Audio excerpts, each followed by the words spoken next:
What are the questions you need to know before you film an interview on location? You need to know the answer to these questions before you leave.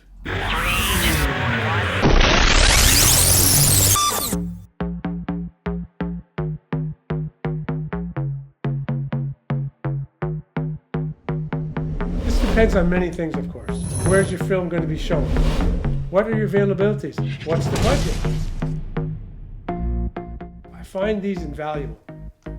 Water. Bring water with you. You never know when you're going to be thirsty. Sometimes you're on a film and you're going for hours, and when you're filming you get into a buzz and you forget about time, you forget about drinking, and then you get a headache. Sometimes you get hungry. Always have bars, some sort of bar, something to put in your stomach. Because you know what's going to happen? You know it. You're going to get a headache. And when you're trying to film an interview and you have a headache, it's going to screw everything up. Bring some Tylenol. Because you never know when you get a headache. If you forget your water, if you forget your bars, and just the whole stress of everything on the shoot, on wherever you are, you've made 1,000 decisions. You're going to get a headache. Other things you might need. I always have sunscreen. Sometimes you're outside, you forget. Again, you've got a buzz, you're in the zone, you're in the flow. You're going to forget and you're going to get burnt. That's not good. Next, lens cleaner. Self-explanatory, always have some. Lens wipes, like these, always have lens wipes. Finally, in my bag that I was carrying with me, oh, this has saved me so many times, you have no idea. Just Visine or Clear Eyes or anything. It gets so dry and I can't tell you this enough. When you're filming, you're on a spot, there's a million things going on. You got to worry about the light, you got to worry about the sound, you have to worry about the camera. You're interacting with another human being. You're trying to control everything. So this is my first aid kit. Never leave home without it. So the first thing is camera. What type of camera do you have? If you have just an iPhone, it makes it a little simpler, but don't let that stop you if that's all you have. If you only have an iPhone, get out there and shoot. Make your first doc. The cards, the flash cards and batteries. Always format your cards at home. You say, okay, you know what? It only takes a minute, 30 seconds, 20 seconds to format a card. I'll do it once I get there. No, man, you have a million things to do when you're there. A million things to do. Format before you leave. I should know. I've made that mistake before and I'm regretting it, and that's why I'm telling you. Batteries. Have backup batteries always ready. Have chargers always ready. You have a camera, formatted cards, and extra batteries, you're all ready to go. After camera, of course, there's audio. You have to capture proper audio, bad film. Always remember that. I can't stress that enough. Please subscribe, and if you like this video and you want to see some more, just click that old like and let me know. So where are you going to be? Are you going to be inside or outside? If possible, always do your interviews inside. Why? You can control the noise. Outside, there's cars, trains, planes, automobiles, you know the judge. I'll tell you a story. I went once to help a colleague just record sound. I was just a sound engineer for the day. He went at a market on a Saturday, noon, by a gravel road. Now, the other thing, there was planes going by and there was a train.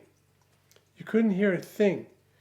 Apart from the fact that the lighting, it was terrible lighting. This person was brand new. I didn't want to tell him everything he was going wrong. He said, how's the sound? Here's the thing, if you're a recording artist and the director asks you how's the sound, take your earphones off, put it on his head and play. Press play. That way he'll record the sound. Now I did this to this person. I said, well, what do you think of the sound? And he says, it sounds fine. What do you think? And I told him, I said, there's better places. And he didn't like that. So always get him to put on the sound. That's covering your behind.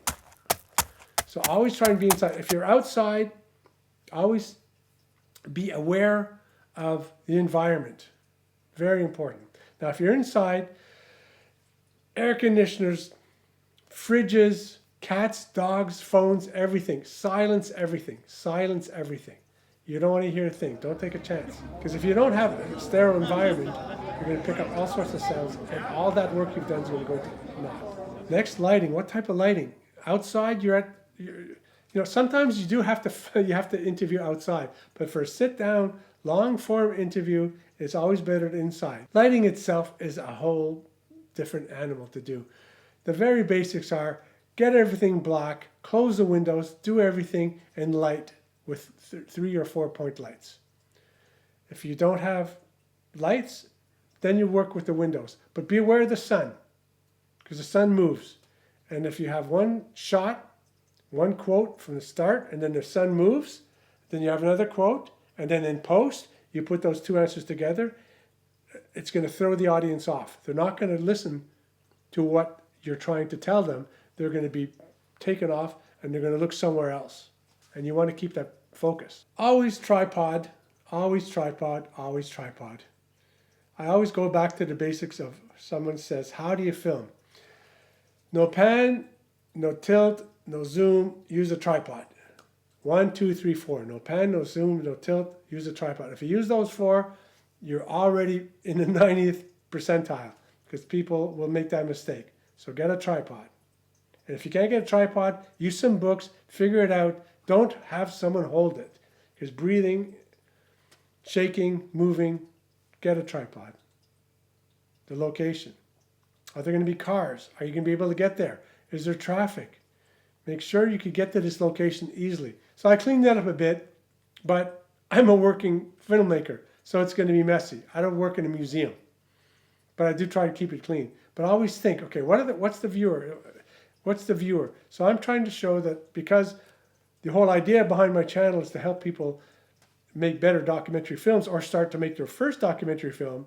I want to show that I'm a documentary filmmaker. So I've got my equipment behind me, and I've got my monitors and my workstation. That's my background. So when someone's going to look at this, as you're looking at me now, you're going to say, okay, well, this guy's a filmmaker. Apart from the fact that, if they don't know that, I've got a filmmaker t-shirt on. So the fact that I have a filmmaker t-shirt must mean that I'm a filmmaker, I guess. Who is the interviewee, or are the interviewees? Make them prep. Try and get some colors. Try and control as much as possible. If you're going to use green screen, make sure they're not wearing green. It's happened in the past. But make sure you have some colors that are compatible. Although most people will dress to accentuate their looks, but prep them as much as possible. Give them an idea of the types of questions. Some people actually want the questions sent to them right away. I have no problem with that. Make sure you know the purpose of the interview. Make sure they know the purpose of the interview. You need to plan. How long is the shoot going to be? How long does it take to get there? How long does it take to set up? How long is the shoot? How long is it going to be back? You need to prepare all these things so you don't get stuck. Traffic happens. Emergency backup plans. Okay, make sure there's at least one person that knows where you are. And have backups for everything. Have backups for, if you can. Have backup microphones, lights, and cameras. How your interviewees, make sure they're fine. Make sure, always confirm the day before. How are they feeling? Do they have a cold? Have things gone well? Have things gone bad? What type of day is that? Find out what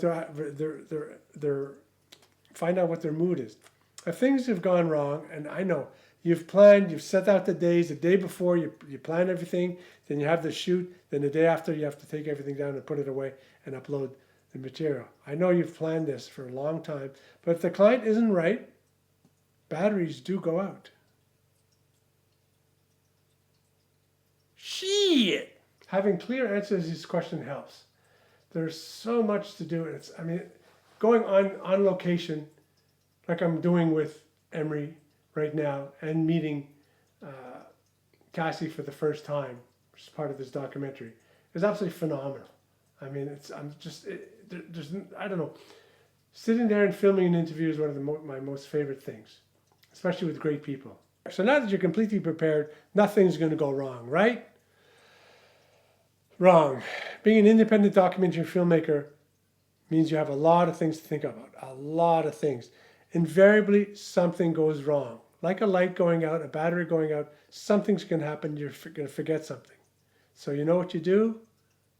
Just get over it. Figure it out. Your lights don't work, just be on the spot and figure it out.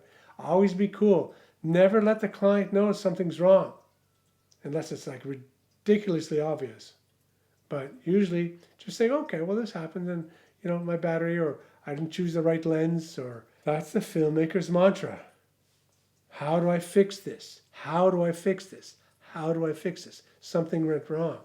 You could do all the preparations you want, but something's going to happen sometimes. Hopefully not. Hopefully everything's going to go fine. So when you get back behind me and upload everything, everything's going to be fine. Please subscribe, and if you like this video and you want to see some more, just click that old like and let me know. Thank you so much for coming today. I really appreciate it. And I look forward to hearing from you and have follow-ups on how your docs are going.